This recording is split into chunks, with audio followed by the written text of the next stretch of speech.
What's doing, everybody? Today is Tuesday, March 10th. Trump says that Operation Epic Fury is winding down. 2 Islamic terrorists are arrested and charged after throwing bombs in New York City. Brandon Herrera, the AK guy, joins me on the podcast. Also, my friend Jim Pfaff is here from the Conservative Caucus. I'm AlecLace. This is the AlecLace Show. The American family is under attack. Parents are the underdog of this nation. Your children are being indoctrinated. That's right. Your children. They do not belong to the state. They do not belong to the school system. They belong to you, the parents, as a blessing from God our Father.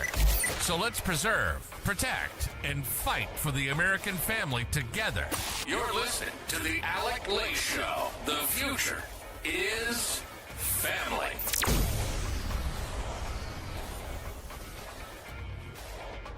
All right, welcome everybody to the AlecLace Show. Happy and honored, as always, to be here with you guys. Thank you for tuning in. If you're watching the broadcast as it streams live on Rumble, please get down there, hit that share button. Let's get as many people in here as possible. Don't forget to hit the follow button or whatever platform you're listening on. Grateful to have you on board. Going to hit a little bit what's going on in Iran now. It seems like, hopefully, according to President Donald Trump, we're winding things down. According to him, we're ahead of schedule. And I'm going to talk more about this with Jim Pfaff. And then I'm going to get into this New York City bombing thing. But on Iran first here. What's interesting is that the oil prices, the crude oil prices, the minute that they spike, all of a sudden gas goes up at the pump, right? 40 cents jump. Everyone, oh, look at the gas prices, what Trump did. Then they decline sharply, and they don't decline sharply at the pump. And isn't that always convenient, the way that happens? As if the price affects them immediately when it goes up, but it doesn't affect them immediately when it goes down. But it's a temporary thing. Trump understood this, that the gas prices were going to temporarily go up because of what we were doing. Now we see the crude oil prices dropping back down. This thing was going to be a mess for a minute. There was no way to avoid that. I'm going to get into more of this with Jim Pfaff. President Trump not happy with the Iran choice of supreme leader, which is Khomeini, one of his sons, who has taken the helm there. I agree. I think that if you're going to do this, you've got to wipe out that guy's whole bloodline. I mean, unfortunate to say that, but you got to wipe them all out. You can't leave anybody there inside of that family tree that's going to seek vengeance for their pop, you know what I mean, or their family. You have to wipe that whole bloodline out. If you're going in there, and Trump understands that too. He knows he's going in there. If we're doing this, we're going to do it all the way. And that's how Trump has seen this operation. We're going to annihilate them. We're going to leave them back in the Stone Age. We're going to leave them just basically with sticks and stones. And then we are going to get the hell out of there. And it seems like that is where we are headed. And we'll talk more about that with Jim Pfaff. Islamic terrorists threw bombs at NYPD officers outside Gracie Mansion during a protest that was going on, and Mayor Mamdani blamed it on white supremacy. No surprise there. Pam Bondi announced that there are charges now filed against these 2 lunatics, Emir Balat and Ibrahim Kamoumi. They attempted to detonate explosive devices outside of a protest in front of Gracie Mansion. Now, of course, Zohran Mamdani instantly jumped at blaming this on white supremacy, never even mentioning in his original comments the act of terrorism by ISIS-inspired nut jobs that are here in our country. Here he was. This was a vile protest rooted in white supremacy entitled Stop the Islamic Takeover of New York City. Yeah, and just to be clear, it was not white supremacists that threw bombs in front of the mansion. It was Islamic radical terrorists inspired by ISIS who have now been charged with use of weapon of mass destruction, transportation of explosive materials, interstate transportation, and receipt of explosives, and unlawful possession of destructive devices. I hope that these people, these animals, get life in prison or the death penalty. Now, they say they wanted their attack to be, they told investigators they wanted their attack to be bigger than the Boston bombing. Now, we know that one of the animals from the Boston bombing is still sitting in a prison cell. Hasn't been executed yet. Why? Nobody knows. Why are we slow walking that? Now, he's inspired guys like this. This guy who walks out flashing an ISIS sign is hoping to inspire others. And we're going to see more of these attacks coming in New York. And why? When you allow animals to get away with throwing ice balls at cops today, tomorrow they start throwing bombs at them. Okay? That's how this escalates. Mayor Mamdani told you that these career criminals that were throwing ice pellets, ice balls at NYPD officers, sending some of them to the hospital, were just kids having fun. It was just a snowball fight. Well, I guess here's some more kids just having fun, according to Mamdani, right? Now only instead of ice balls, they're throwing bombs at them. This is what Mayor Giuliani understood so well. He understood the broken windows theory of taking care of the small infractions, going hard on those, and then you can eliminate the bigger infractions. Here you have ice balls today, bombs tomorrow. And it doesn't stop because Mayor Mamdani has already signaled that he is sympathetic to these Muslim Islamic terrorists that are in our neighborhoods. Now, one of these guys, or both of them, lived in wealthy neighborhoods. One guy's got a $2 million home in Pennsylvania. And imagine, his parents immigrated here. These are homegrown terrorists. Imagine living in a mega mansion like this, a $2 million home. And now you're willing to give this all up. You're willing to give up that lifestyle. You got your whole life ahead of you. These are young kids, right? Young guys. They got their whole lives ahead of them. They have wealthy parents that have probably given them everything they've ever wanted in their life. And they're going to throw it all away to go live in a 5x9 cell for the rest of their life, all for the jihad movement, all for the ISIS support, all because they want to inspire more terrorism. These are sick animals that need to be put to sleep. There's no other question about it. They have to be made an example of. Now, if these guys get somehow some kind of slap on the wrist for this, expect to have a lot more of this going on. They should be dealt with swiftly. They should be, life in prison is too nice for these people. They should be executed. And it should be fast-walked, fast-paced, just like the Boston bombing. But that happened how many years ago? And the guy is still sitting on death row, still mocking our freedom and our justice in this country. Now, there's going to be a hearing for these two animals on April 8th, and we'll see what happens from there. Now, you have this, one of the most iconic pictures from this entire thing has been this Walter Masterson, who was outside the protest, and he was screaming that everybody, here is his exact words, "As a born and raised New Yorker, we welcome everyone into this city." And as he's saying that, the guy jumps over him and throws a bomb. And then he, underneath that post, he puts, "And I stand by it. Born and raised in New York, everyone is welcome except Jake Lang." Now, Jake Lang was the guy that was at the protest. He's the one that they're calling the white supremacist. I don't know much about Jake Lang. I don't know if I agree or disagree with Jake Lang. I don't know enough about him. I know that they say, of course, like everybody else, he's a Nazi or whatever it may be. You hate on him all you want, disagree with him all you want. The guy has every right to protest just as much as the Islamicists have a right to protest. Right to protest? Yes. Right to violence? No. Okay? And out of the people that were there, it wasn't the guy Jake Long that threw a bomb. It was the terrorists, the ISIS sympathizers that threw the bomb. Okay? So this guy backs it up and says everyone's welcome. So that includes the terrorists. He'd rather have the terrorist there that almost killed him with a bomb than have the protester there. And we have no idea. Now, these are just homegrown idiots. These are homegrown animals in our country. How many others are here that came into this country that are willing to do the same thing? And how many others have been inspired now because of these two maniacs? And if you are an NYPD officer, I am just shocked that you are not resigning today. I know you have to pay for your family, but I'm surprised you're not putting in transfers to go to other departments, other places in the country. This guy does not, he hates you. Mamdani hates you. They threw ice pellets at you. He calls it a snowball fight. Kids having fun. Sends cops to the hospital. And you have Alvin Bragg drops the charges against them for assault.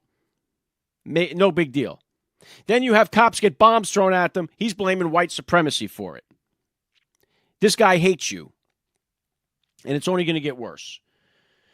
So welcome to Mamdani's New York City. He's just getting started. Okay? You are going to see what this guy is all about.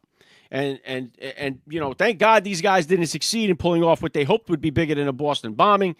That they draw their inspiration from ISIS. They're not alone. They're being amped up. The media has done. Even one of the, I think it was CBS. They were showing images of Trump supporters when they were talking about this attack that happened in New York City. And, it's just wild. As wild as we watch all this stuff go down. It's sad what's happening in our country.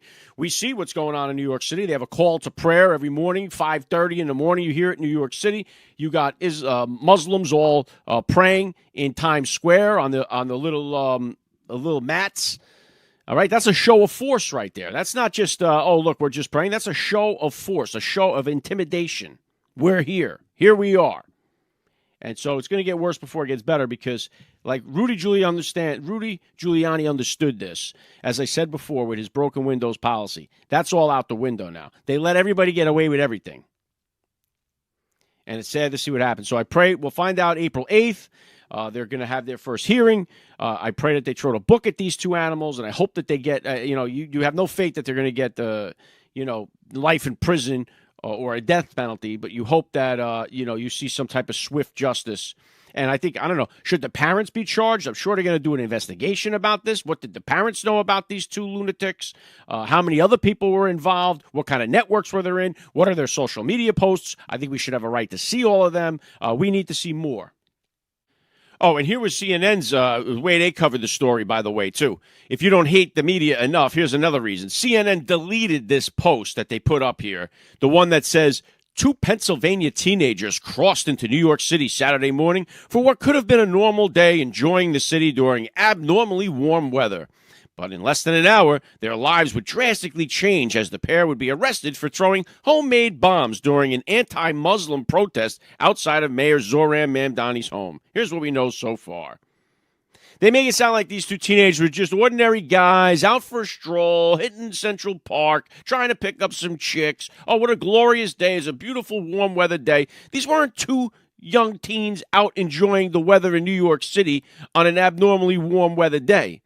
These were 2 Islamic terrorists hell-bent on killing as many people as possible. And CNN is trying to paint this picture as if these are just 2 innocent teenagers.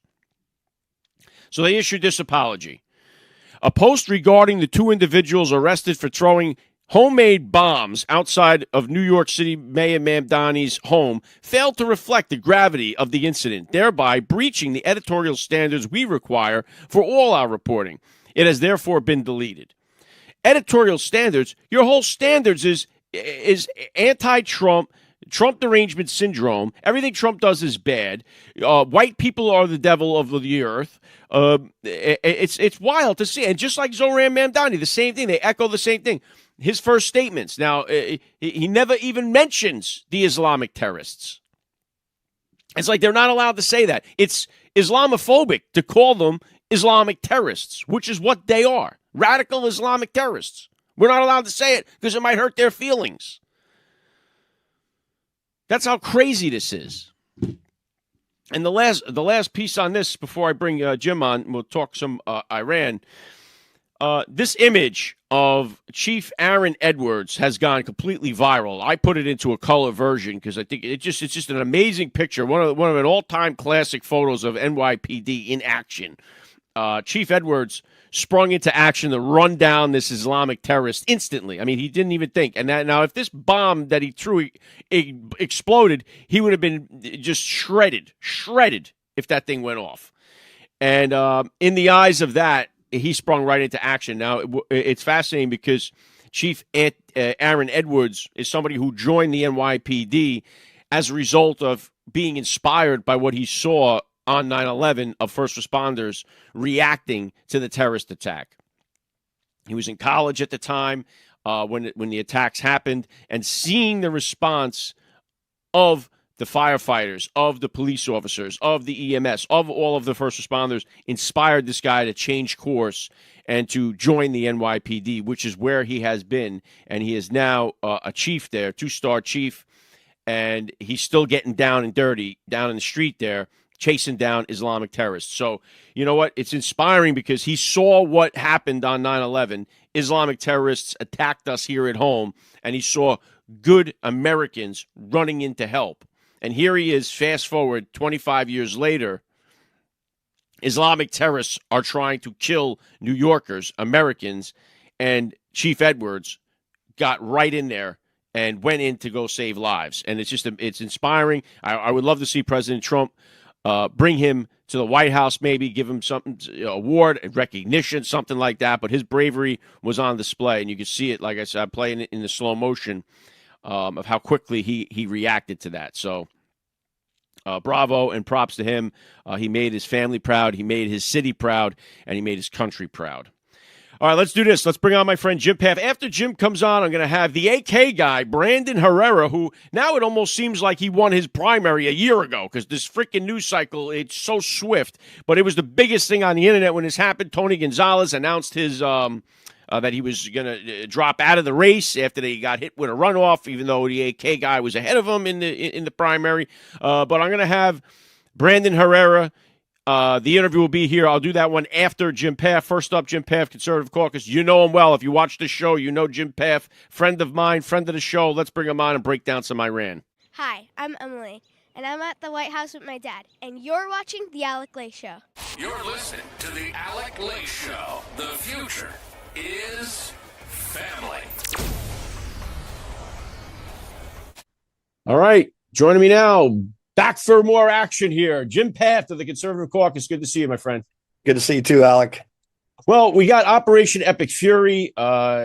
We've heard all of the liberals mixed with some of these people on the right that are all come out of the closet as anti-Trump. Where do you see it now as where we are with this Operation Epic Fury? Trump says winding down. Where do you think we are? What's your take on this whole thing? Well, it seems to be proceeding very well. It seems that you have near air superiority, if not complete air superiority. The lobbing of missiles has reduced dramatically, although even though that number is verifiable, I don't know that we know for sure that all the munitions that they have aren't being held back for some time that we might fall asleep or whatever. But I think they're probably got their eyes on that pretty closely and got it in hand. You've got the Arab states in the Middle East are now more on our side than ever and probably more willing, if this thing turns out right, to go to more expansion of the Abraham Accords. In other words, world peace.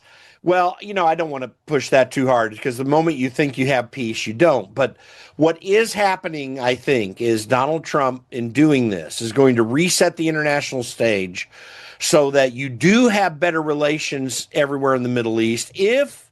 And I'm not convinced it's going to happen yet. I mean, we got a long way to go, it seems to me. But if you get a rational, free, structured government in Iran, if that's even possible, then, man, you set the stage for decades to come of a radical shift of things, not just in that region, but in the world. Because Iran, even though they're not the biggest actor on the international stage, they have their fingers in a lot of problems. I mean, for example, I know a lot of folks in Brazil, because I've been involved in that situation. There were Iranian warships that were in ports in Brazil because Lula was connected. President Lula there was connected to Iran, and those ships were shot down. That's that it was a reminder of this. They have had their tentacles in a lot of things. They, of course, the whole terrorist networks that they have been supporting, not just in the Middle East but elsewhere, and they've been helping China with cheap oil. Like, that's the only thing that's kept them going, is selling their oil, probably below cost, maybe, I don't know, but that changes the whole game for China. They've got Venezuelan oil they can't get to anymore, and they've got Iranian oil they can't get to, and they don't produce a whole lot of it themselves. So China now has to come to heel, because Donald Trump's going to be able to go to his meeting with Xi Jinping soon and say, listen, buddy, you're in a bad place. You better get it right. So if all that plays out like this, like, that's a royal flush, at least in the short term. And it does seem the military effort is working very well. Yeah, I know. Just on China, I know that they're trying drastically to move away from oil. They're trying to use. I know they're using like solar. They're the biggest users of solar on the planet, according to Elon Musk. Anyway, I mean, he says that quite a bit.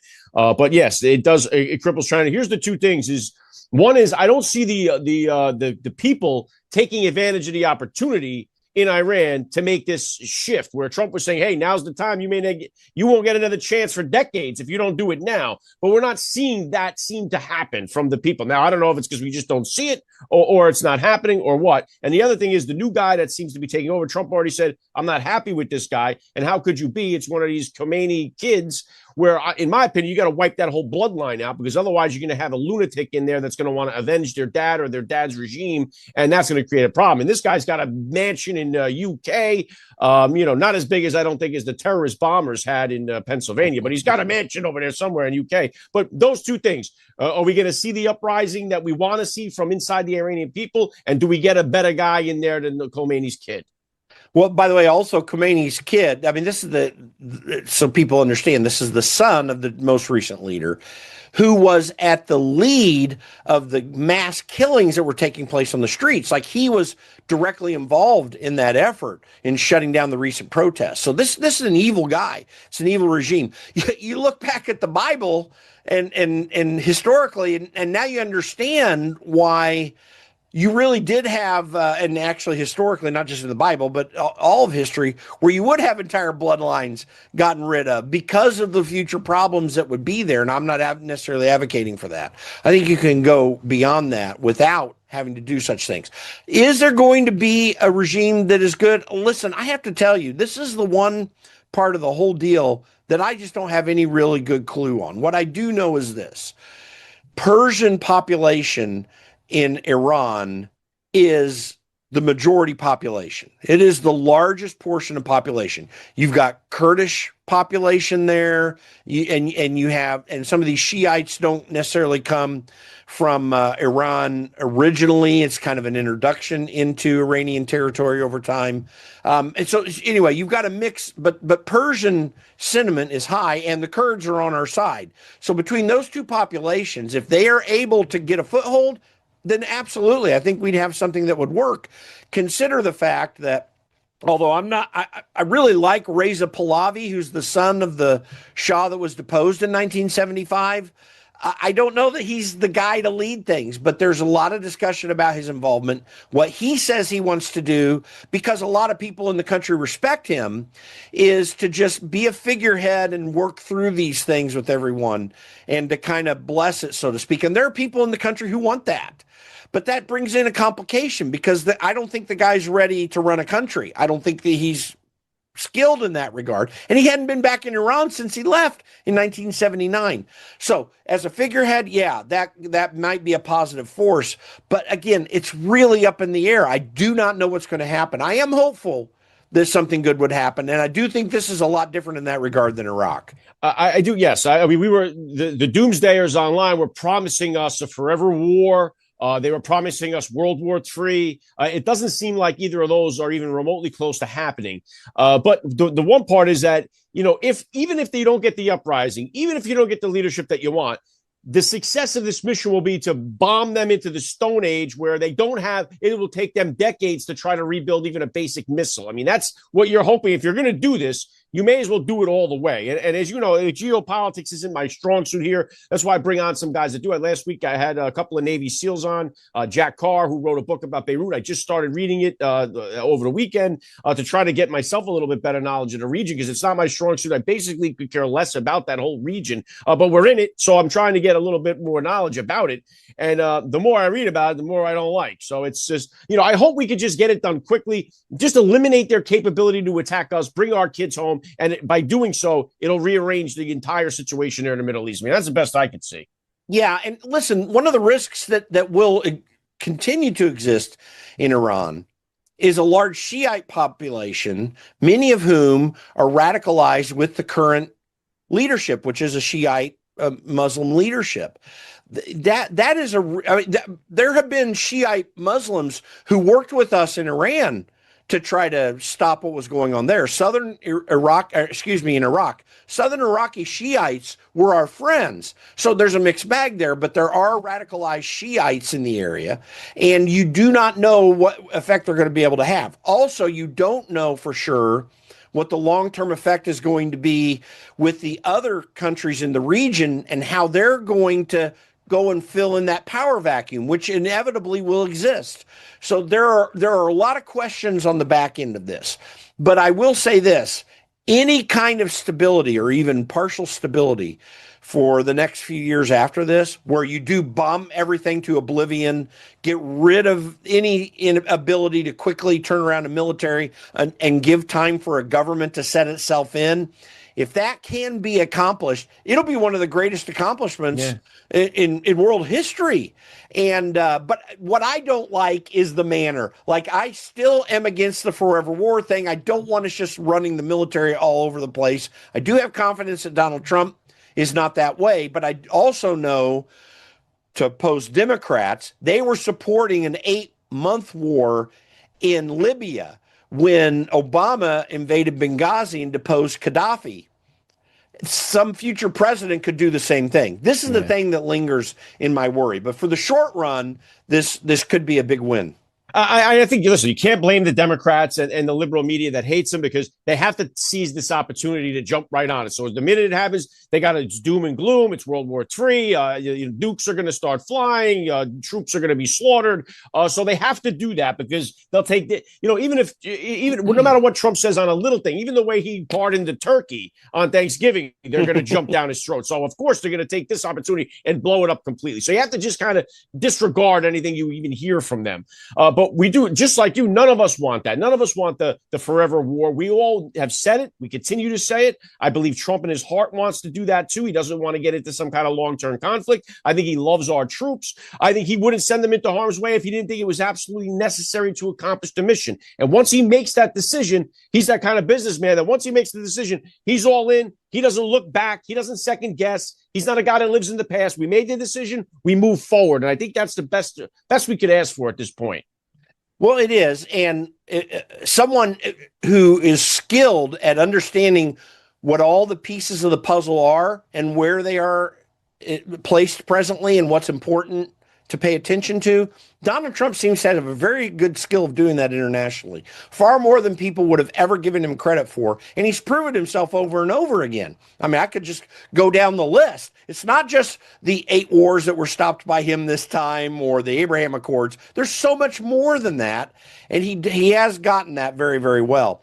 And we're going to benefit, like, even though I project some potential concerns I have in the future, we are going to benefit from what gets set in place by what Donald Trump has done for the foreseeable future. And that's a good thing. And hopefully someone will pick up from that.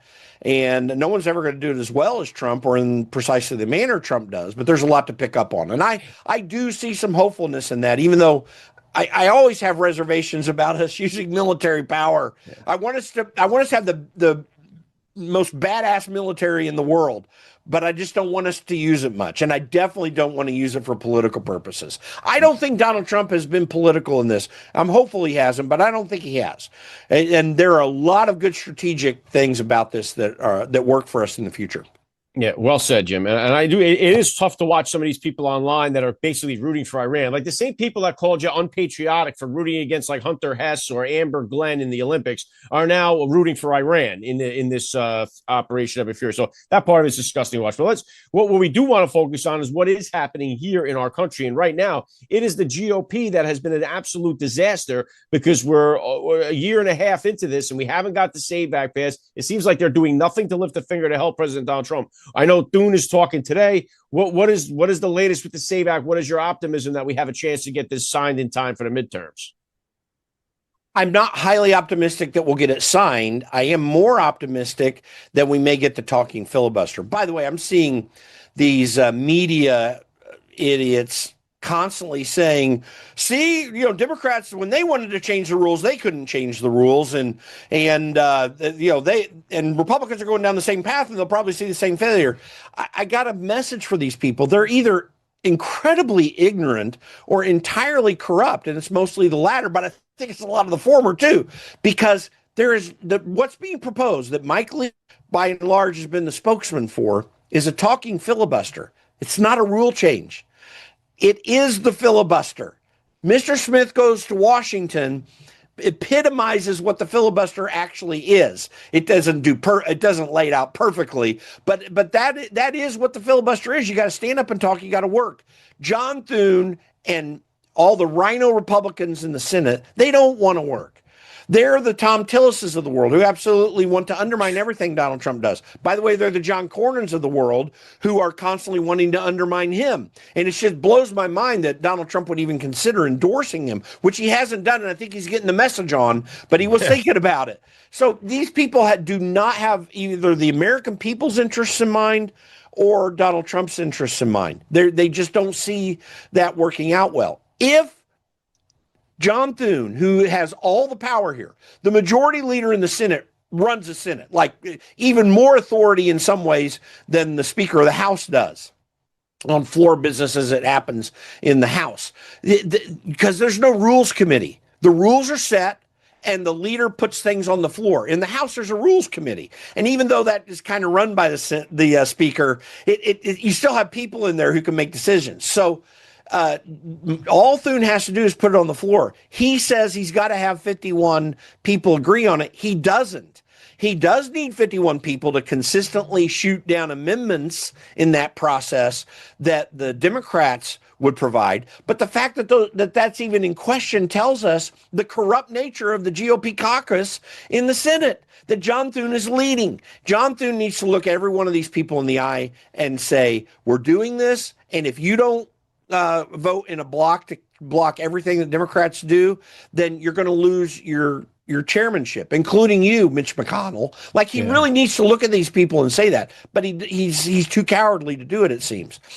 If they do that and still lose, like, you could do the talking filibuster and the Save America Act doesn't pass, well, do that, because if you put the effort up in a real way like this and make senators work, the American people would reward that. But I also think there's a decent chance you're going to pass it with a simple majority, which we could definitely do. And we've already got the votes for if we would just get to that point. He's got, Jim, they have the support to change the rules if they wanted to. They have the support to nuke the filibuster. But they don't have to. And they don't even have to. So the bare minimum what they could do, they're still, hesitant about doing that. They're having all this hesitation about doing the basic. I mean, they don't even need to go that far. No, and let's not forget, this is an 80% issue with the American people. Right. It has 77% support by Democrats. Okay, so let's not forget what's going on here. Like, this is the easiest of no-brainers that there ever was. And we've been debating this topic for a few weeks now in earnest, and yet John Thune gets that housing bill on the floor. It's almost like he gave the American people a finger and said, I'm not even thinking about your stupid Save America Act. And to be candid, I'm not even sure that there aren't some Republicans who don't want it, who would only want to do it when Donald Trump, because it's Donald Trump's priority. But let me get to that point, because that brings up something very important. Donald Trump put on True Social that he's not going to sign any legislation until they pass the Save America Act. Well, let me say something, and let me give a message to Donald Trump. You need to veto everything that comes out of the Senate until they're willing to do it. Shut it all down. We don't need any of it, because right now we're at an existential place in our country's history. We have survived horrible political situations throughout our history, whether it was Adams and Jefferson going at each other in 1800 and after, whether it was Andrew Jackson and all that came against him, whether it was the Civil War, where we almost broke up as a country, and then through wars since. We've had a lot of political challenges in this country's history. We've survived them all. We cannot survive elections that don't work. And that is really what's at stake here. You're going to hear Democrats constantly talking about how we're trying to change elections. No, they changed elections.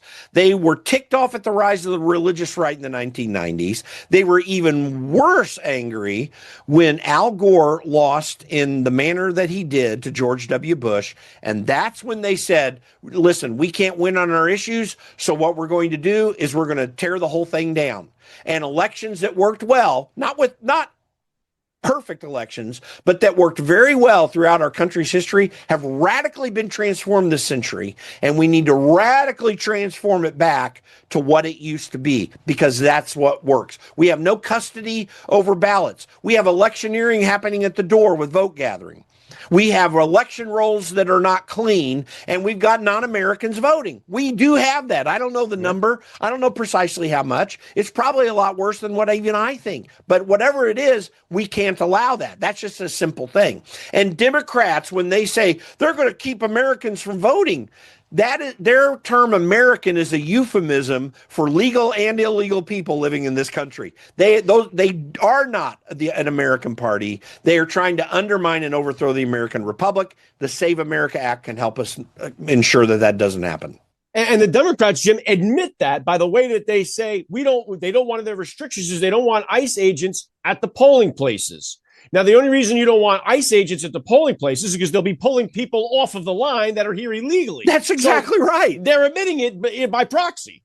Yeah, listen, you could call this Nazi or whatever word you want to put on it. That is the right of ICE agents. That is, in fact, their duty. It's not just a matter of, oh my gosh, this is horrible. No, what would be horrible is if they weren't not abiding by the law and going to places where they think that people are going to be. They're not going to be intimidating others. And by the way, the intimidation factor is not on Trump's side. ICE is not intimidating Americans. They're intimidating illegals.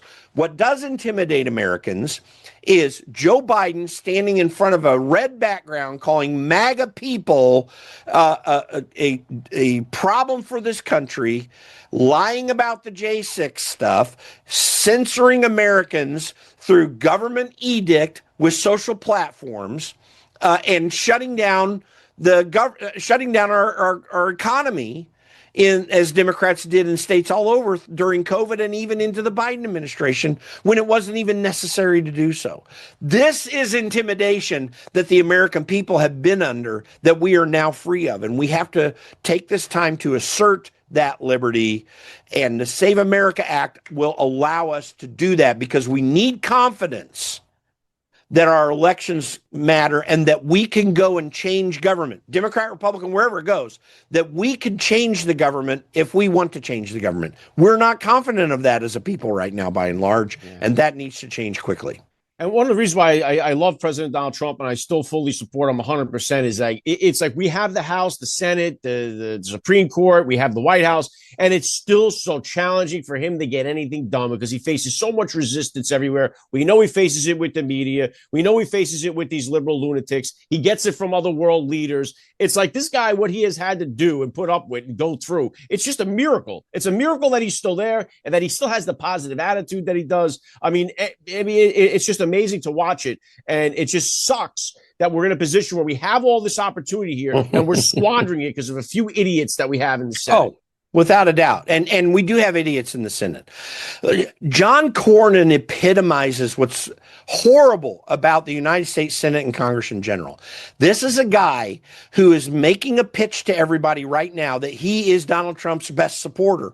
But rightly so. Video after video after video is coming out. John Cornyn's never been a supporter of Donald Trump. I've seen a video this one guy's putting around saying, and he's not a DC type, but apparently he was appointed to something in the Bush administration. So he talks to people in Washington, DC. He's convinced that there are a lot of Republicans and Democrats who, if Democrats get power, then they're going to put Trump and everybody in his administration on trial, similar to Nuremberg trials. This is the terminology he's using. Okay, I'm sure there are people that think that they want to do that, certainly on the Democrat side. But there are some Republicans who think that way too. And Tom Tillis is one of them. Yeah. John Cornyn is probably one of them too, that will never admit his disdain for Donald Trump, but will do everything he can, like any corrupt politician will, to pretend like he would. He is scum when it comes to politics. He's a scummy politician. We have too many of them in Congress right now on the Republican side, and we have got to change that. And in fact, those scummy politicians, many of whom, by the way, have had hundreds of thousands of dollars paid on their behalf to stop sexual abuse claims that they're guilty of. I want to, put a cap on this, and I know I'm going a little long here, but listen, when I went to Congress to work on Capitol Hill for Tim Huell's camp in 2010, we were returning about $200,000 a year out of the MRA, the Members Representation Allowance, our budget. And after about 3 years, we found out that that money wasn't going to the Treasury like we thought. It was going into the Speaker's office. Tens of millions of dollars have been paid out to dozens of congressmen who have had sexual abuse or sexual harassment of their employees that the American people never knew about, and that information is hiding behind the speech and debate clause. The speech and debate clause it hides the records of congressmen. The executive branch can't go after them. They're not subject to subpoena or anything, which is a good thing on its face because we want separation of powers, and we don't want the executive branch destroying their legislative branch or vice versa, or the judicial. But they're hiding sexual abuse behind the speech and debate clause. You think the Epstein files are important? I think they needed to come out, and I think what's left still needs to. That ain't your Epstein files problem. Your Epstein files problem is the fact that Congress has paid itself to hide sexual abuse for years so that their members can get reelected. There is a claim, and I don't know if it's true or not, or if it's just thrown to see if it'll stick, but there's a claim that John Cornyn has one of these abuse cases or not. I don't know that. I'm not even claiming that it's true. But what I am saying is there are people in Congress who have gotten reelected and never should have because they were abusing their staff sexually.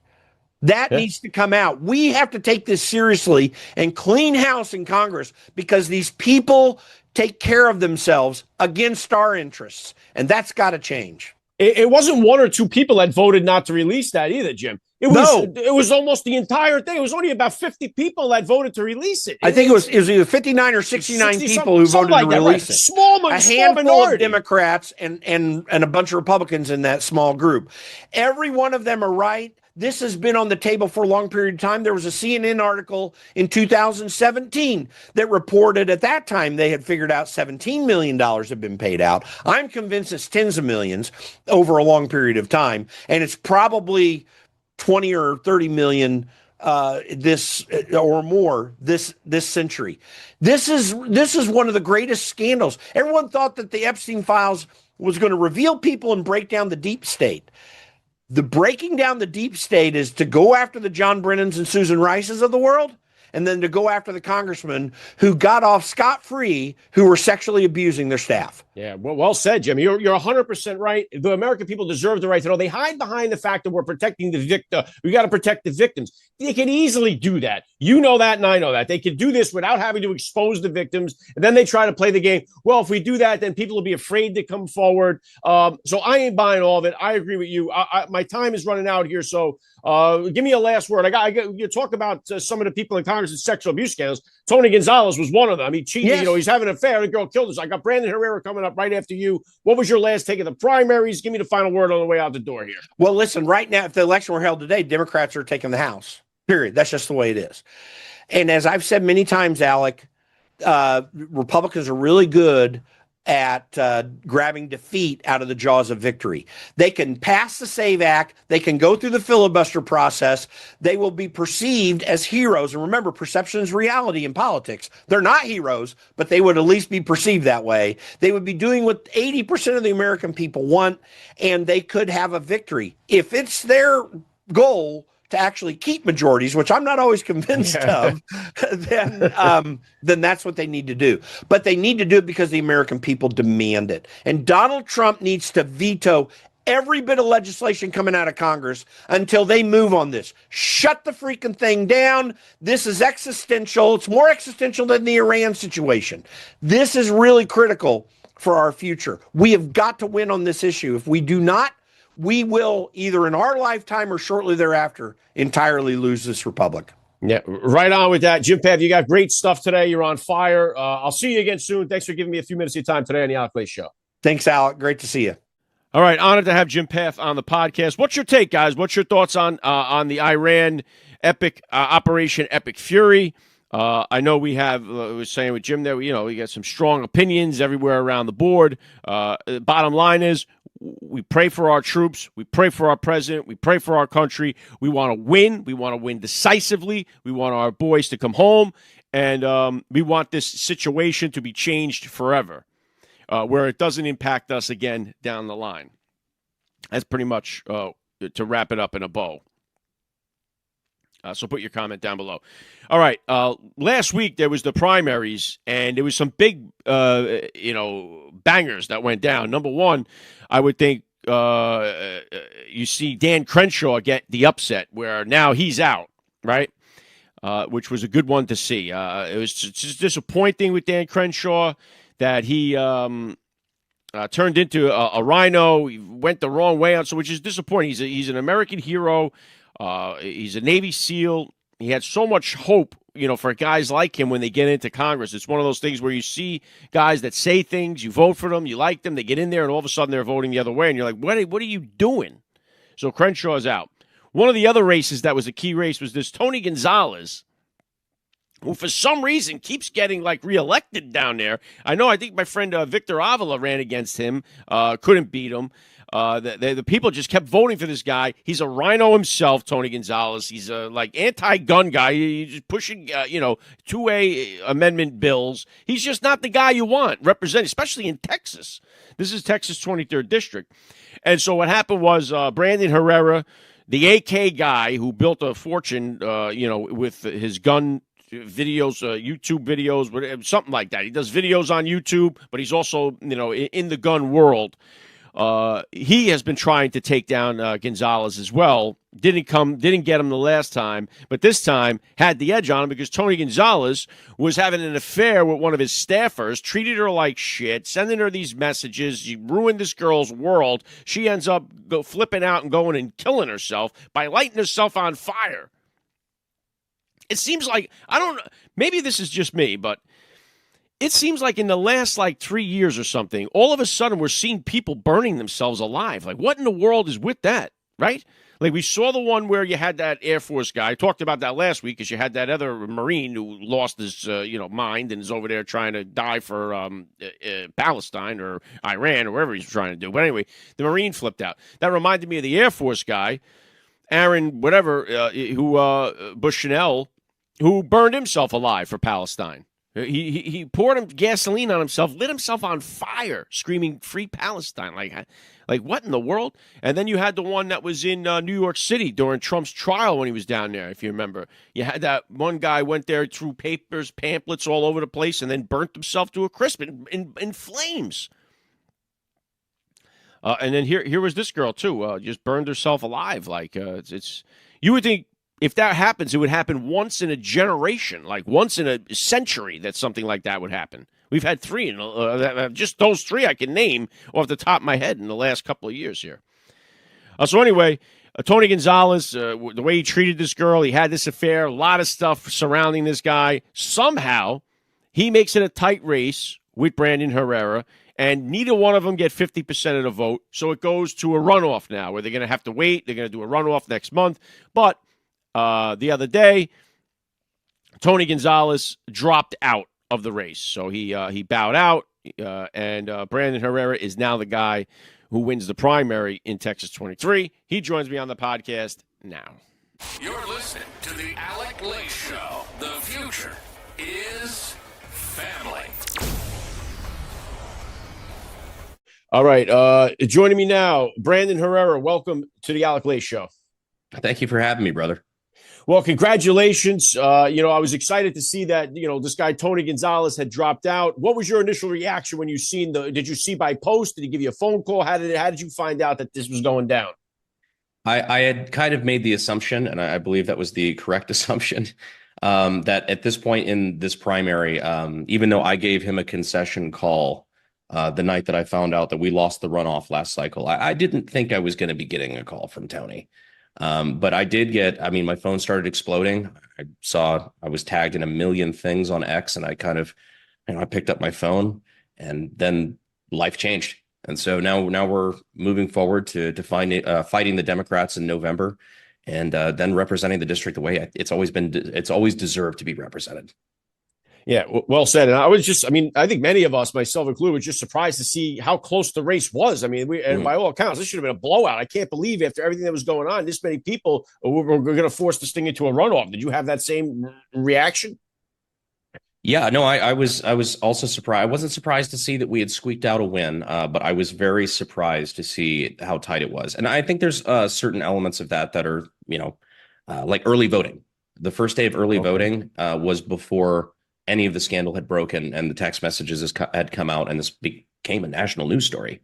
And there's a lot of people that we know that basically told us afterward that they voted for Tony on the first day of early voting and that they regretted their vote. But the good part is now we get to take that energy and heal the Republican Party. Well, one of the things, Brandon, that was shocking to me, and I guess maybe I'm seeing this thing wrong with the way that Congress just voted to not release the sexual misconduct report. I mean, it was like 370 something to 60 or whatever it was. Obviously, Tony Gonzalez voted to block the sexual misconduct reports from coming out as well. But it's like, I don't understand the philosophy there of what we're trying to do. We want transparency with everything. We're calling about releasing the Epstein files. Everybody should have the right to see it. But when it comes to Congress, they're like, no, the public shouldn't see it. We got to protect this and that. What's your take on how that went down? I mean, I don't think it was a surprise that Tony voted against that. It's the joke of like, oh, well, why? Did something happen? But I think it's insane that we even have a sexual harassment slush fund that's taxpayer funded. If I don't understand how we can, again, keep this facade up that we're the party of family values and we're the party of good, faithful men, and then have a sexual harassment slush fund and one that people just voted to protect. I don't understand how those two things can be compatible.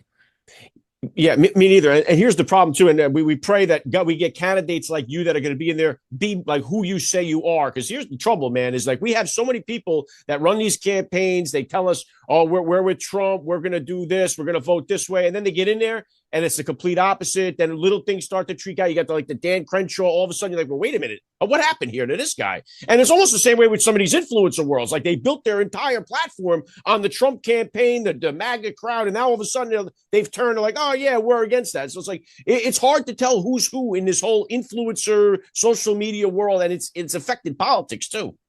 Oh, 100%. Yeah, the influencer world's probably one of the worst with it, to be honest with you, because like some of these people, they just need to grift for clicks. It's not whatever the right take is. It's whatever the take that is going to get me the most clicks is what they do. But well, the good news is in politics, I mean, the things that people have to offer me or any up and coming, member of Congress is, it's the money, it's the fame, it's the power, women, whatever. I already had all that. So they really don't have anything to offer me. I'm taking a dramatic pay cut to do this job. It's like a 95% pay reduction for me to go and step aside from set my businesses to the side and then go to DC. But I think it's important. There's certain things in life that are more important than being comfortable, and making sure that Texas is well represented, I think, is one of them. I think there is a big difference between guys who come in financially stable, less likely to be bribed. Then there is the person like we see get into Congress and all of a sudden they become the stock picking sensations, right, and they become millionaires. Then they get their money. They've done nothing for 40 years but be in politics, and they're millionaires now. So it's a little bit different. And I think that gives you, I mean, I would imagine gives you a better chance, but I'm sure the temptations are still going to be there. I'm sure they're still going to be coming towards you to influence your vote one way or the other. Oh yeah, I mean it's why they call it the swamp, right? I mean it's just just going there. There's a dark aura about the place. I don't know, but I plan on being in Texas as much as legally possible, while also still being able to do the best job as I can. But the good news is like we don't take any of their money. We don't take the special interest money, the super PACs, none of it. So we get to go to DC and have no strings. And on top of that, means I don't have to stay for all the lobbyist parties, anything like that. I can just go home, because I vastly prefer being in Texas than I do to DC. Well, I would imagine it's got to be much better. I'm here. I'm in the communist state of New Jersey. I'm a railroad mechanic. I've been doing that for 26 years. That's my main gig. I do this stuff on the side, but we have major issues over here. We're really a widely red state, but we are always voting blue because of small minor sections that always keep us blue, and some corruption thrown in there too. But a friend of mine, John Lovell, says there's no such thing as blue states. There's only blue cities. That's it. Yeah, that's 100% right. That's what we're seeing here. You're surrounded by all these, all you see down here is like over here is like Trump signs, all this stuff. And then obviously you're like, wow, everybody voted against them. So it's very strange. But in Texas, you got a red state there. But problem is we're seeing some blue start to trickle into some areas there. And how much of that is attributed to people moving there from like California or other blue states? How much of it is because of the border crisis? I mean, what is going on? And what's the state of Texas right now as far as strong red state, seeing a lot of blue influence? What's going on down there? Well, I mean, the Democrats have always eyed Texas like the prize. I mean, where Texas goes, so goeth the nation. And on top of that, if you are able to flip Texas blue, which I don't think they're going to do, they've always wanted to, and they've always spent millions and millions of dollars trying to do that. But if you flip this, we'll never have a Republican president ever again. And that's what they want. Obviously, that's their goal. But I don't think we're never as vulnerable as they think we are. But that doesn't mean we can get complacent. We need high Republican turnout. We need Republicans to go to the polls, make their voice heard, and make sure that the Democrats don't get what they want. Because if they do, it's going to be very bad for this country. Yeah, and we also need good candidates like yourself to be up there running. And part of the problem is if you do have people, that might not be willing to have the thick skin to go through. I mean, I'm sure you've come under the gun, no pun intended there, the AK guy there. But I'm saying, I'm sure that you have seen the attacks. It's vicious. Just doing this stuff, posting. It's a vicious world out there when it comes to the political. So and it's going to get worse. It's going to get worse. Yeah, and it keeps a lot of good people that could be good candidates away from running. It scares them away. So, I mean, that's part of the trouble. Now, you say, I know a big thing is border security. Trump has the border secure, but what policies, what are you looking to do to make it like a permanent fix so that even if, God forbid, they vote Democrats in and they reopen the border to flood the gates, what can you do to kind of protect it, that barrier in case they do it? It's a very important question because it really is night and day here. I mean, District 23 is the biggest border district in the entire country. We share more border frontage with Mexico than any other district in the United States. We all remember what it was like 2 years ago. I mean, it is a very, very drastic change between the way it was during the Biden administration and the way Trump has run things now. But we, again, can't get complacent. We have to, while we have the legislature, while we have the House, the Senate, the executive branch, the Supreme Court, we need to codify this stuff. We need to put it into law because most of this is still just executive action and people in Trump's cabinet. Don't get me wrong, they're doing a great job, but we need to make sure that it's put into law so that the next time we get a Democrat in office or possibly a Democrat majority, they have to work 10 times harder to undo all the progress that President Trump's done. And that is the problem with voting people in that we think are going to be in there to do the bidding. And now they're the ones that are actually blocking us. It's more Republicans that are stopping us. Like you said, we have the House, the Senate, we have the Supreme Court. We got all the ducks in a row.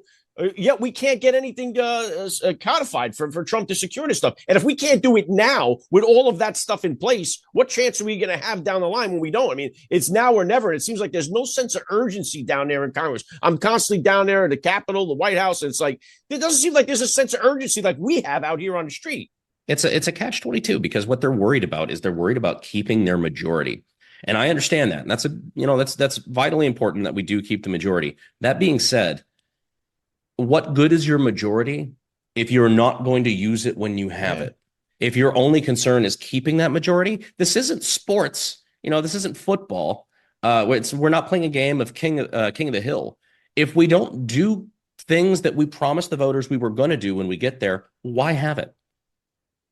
Yeah, that's what we all ask. And it just seems like you really want to bash your head against the wall, Brandon, watching so much of this stuff. It drives you crazy. Other thing down there, obviously, you talk about protecting the Second Amendment. You're very known for this. Now, they're calling you, the slight on you, I see that's because you're going viral on X, the Nazi gun guy. What is this all about? Because you did a video that's showing a German gun. Well, explain this to me. Why are they calling you a Nazi gun guy? What's that all about? That was the joke I said before I ran is I can't wait to find out new things about myself that I didn't know. It's a gun that's like right over there. It was at MP40. We did a video that, we do historic breakdowns of breakdowns of historic weapons. And, we use humor and entertainment to try to teach people about firearms and the history behind it. So we did a video there, made some off-color jokes. Like I wasn't running for office. But what they don't point out is I do the same for every gun. It's not just Nazi stuff. I did the same for the communist weapons up there. We dressed in a communist overcoat. I'm not a communist. With the Browning automatic rifle or the Thompson or the grease gun, all the American weapons, we made jokes about killing Nazis. But they don't care about that. What they care about is the 7 seconds that they can clip, and they purposely disingenuously pretend they don't know the difference between humor and what you actually stand for. And it's this pearl clutching that I think people see through it nowadays. Yeah, the Nazi thing is so played out, and it's interesting. And I always say this: it's interesting because half of the people on X call Trump a Nazi, the other half call him a Jewish puppet. So it's like they can't figure out where Trump is. He's like Hitler if he was Jewish, like controlled by the Jews. So it's very weird watching what's going on X with all this stuff. Yeah, when both of the radical sides are attacking you for stuff like that, it means you're probably right over the target. Yeah. Well, how in danger? I mean, I would think Texas. I mean, I've been there a handful of times. I just expect it to be. You think it's like the Wild West. Everyone's carrying a gun. But is the Second Amendment? I know they had your district has Uvalde, where the shooting happened. Tony Gonzalez was against. He was trying to make some kind of gun control measures there. But what is the state of the Second Amendment? Secure? What needs to be put in place? How do you protect it? What's your plan of attack there? We've got great state legislators like Wes Verdell, who put forward, I think he had 4, don't quote me on that, but I think he had 4 gun bills that were put forward last legislative session. And we're getting a lot of progress done. And people point out in my district, oh, well, you have Uvalde. Yeah, and that was one of our biggest counties. I mean, if you look at the election day results, Uvalde was one of our strongest showings. And so people try to grandstand on stuff like that. But I think that Texas is still red. It's firmly red. And but again, we can't get complacent. Complacency kills. We need to get people out to the polls, and we need to put a strong showing for the Democrats in November. Well, then let's turn our attention there. We'll close it out on this. You got the now this we put in the past. We look forward to November now. What does the campaign look like? Who's your opponent? Katie something? What I forget the name. Who's the Democrat? Stout, I believe. Okay, what is her kind of run? Well, how do you see this thing shaping out? What do you give you chances here? How's the campaign going? What's the momentum? Give me something. Well, even last cycle, even being a wounded candidate that barely survived his primary, Tony still won against the Democrats. I believe it was 67-33. It was something along those lines. So, I mean, it's not a vulnerable district, I don't think. But again, complacency kills. We have to keep moving forward and push the same message that we did. There's a lot of independents in the district. And I think that they would appreciate the fact that we go out to every single one of the 27 counties across West Texas. We do public town halls. We do public Q&As. We're available to the people, not only just to hear their issues, but let them ask questions. It's something my opponent never did. And or my former opponent now. And I think it's what got us a lot of the grassroots movement. We need to get people involved and let them know that not only do we say that we care, but we actually do. I do think the appeal of it, too, is that you have somebody that seems to come off like a regular guy, not a polished politician. I think we're all sick and tired of seeing that guy that just fits the suit, says the politically correct thing. And we're all kind of really sick and tired. I think Trump proved that when he came out in 2016. We don't want to see these same old pundits or all these same old bullshitters that are always up there saying the right thing. We're tired of it. We just want regular guys. And that creates these grassroots movements. And I think that that's going to be the narrative is, do you want a polished politician or do you want a regular guy? I'm just a business owner from the district. I never thought I was going to run for office. That's very clear if you look at any of my internet stuff. But I never expected to have to be in this position. But you know what? I got tired of being represented by people who didn't have my best interests in mind. And I think other people are too. Yeah, I think this is the way it was designed, right? Guys from your neighborhood or girls from the neighborhood that have your interests. Hey, you can actually tell them what you want, what you're feeling. I mean, that's the way it was all designed. And now it's like they're so out of touch. It's like they're on another level. These people that get in there, it's like they represent everything except the district or the neighborhood that they're supposed to be in. So we're tired of that. Hit me with the campaign. You're still raising money here. What do you got coming up? Where do people go to support you? Yes, sir. It's Brandon Herrera for Congress.com. You could check out, the future events that we're going to be doing there. You can donate if you're so inclined. But I think we got good momentum. I think we're going to push things. We're going to push the fight to the Democrats, and realistically going to be spending a lot of our time making sure that we win the other races in Texas. My race isn't the only one. I want to make sure we help out all the other guys who are going to be taking the fight to the Senate, the Attorney General. All those things are offices we need to keep. Well, I got faith that you're going to do it. It'll be exciting to see you in Congress. Hopefully, I'll get you on here again before the campaign, before the election goes down. Maybe the next time I have you on here, I'll be calling you Congressman Brandon Herrera. But I appreciate your time today. Hope to have you on back down the line. Thanks for joining me on the AlecLace Show. Thank you, sir. Appreciate you. All right, grateful to Brandon Herrera. Let's go, Brandon. We need him to get in there. Texas 23. Grateful to see him in that spot instead of having Tony Gonzalez. And one of those things, it sucks that we have so many people, and the GOP is flat out bad. We have a terrible team. We need to get better guys in there. We're praying people like Brandon Herrera are the type of candidate that we need. We don't want to see him get in there and then switch the votes like everybody else or a handful of these people or a lot of these people seem to do. Seems like the good candidate. Seems like the guy we want. Pray we get him in there. And we can pack the house with people like that. I mean, that's what we need, is people that are outside, can't be bought, can't be influenced. We need that because it's crucial to saving this country.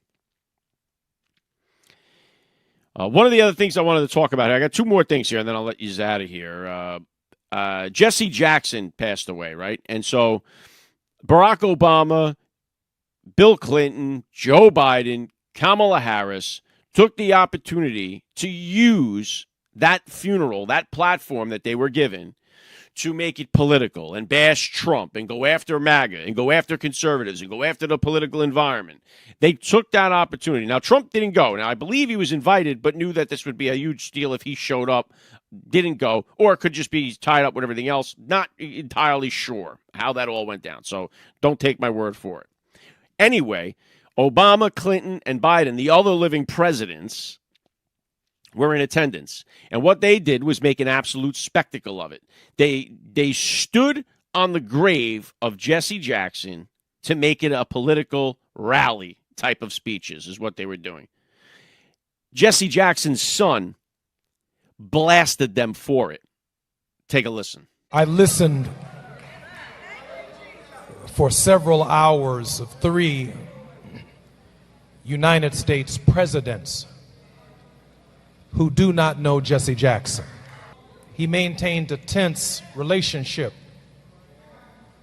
with the political order, not because the presidents were white or black, but the demands of our message, demands of speaking for the least of these, demanded not Democratic or Republican solutions, but demanded a consistent, prophetic voice that at no point in time ever sold us out as a people.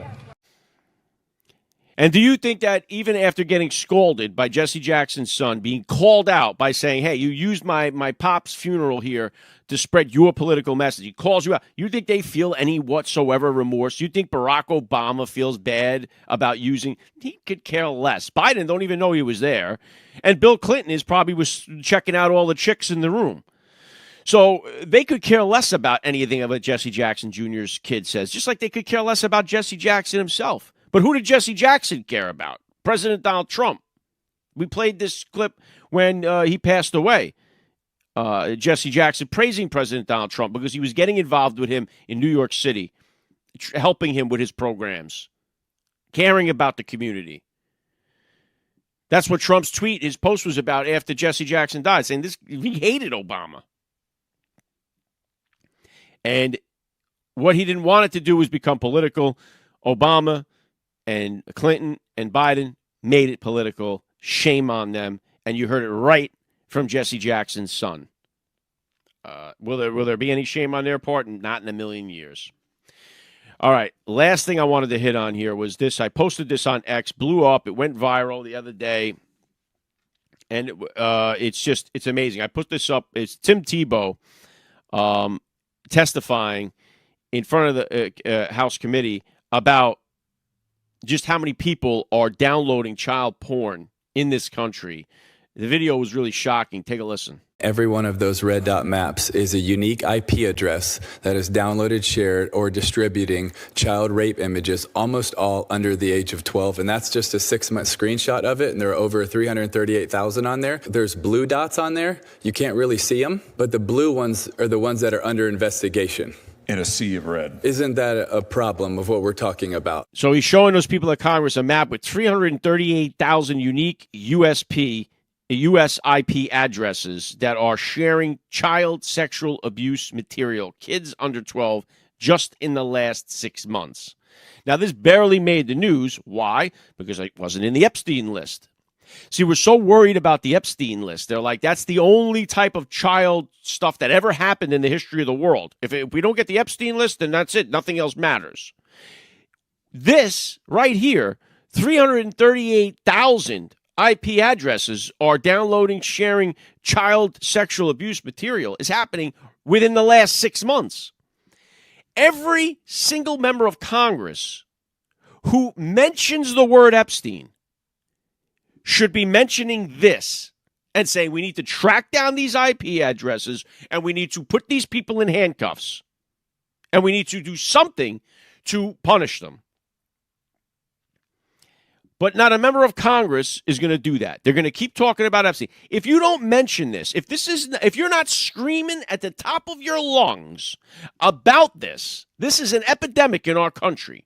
If you're not screaming at the top of your lungs about it, don't ever lecture me about the Epstein list ever again. Don't do it, because you truly don't care about the victims, the child victims of sexual abuse. You don't care. You only care about playing politics. That's it. So don't come to me with your Epstein list and say, oh, Trump Epstein list, Trump Epstein list. It's about, we have justice for the victims.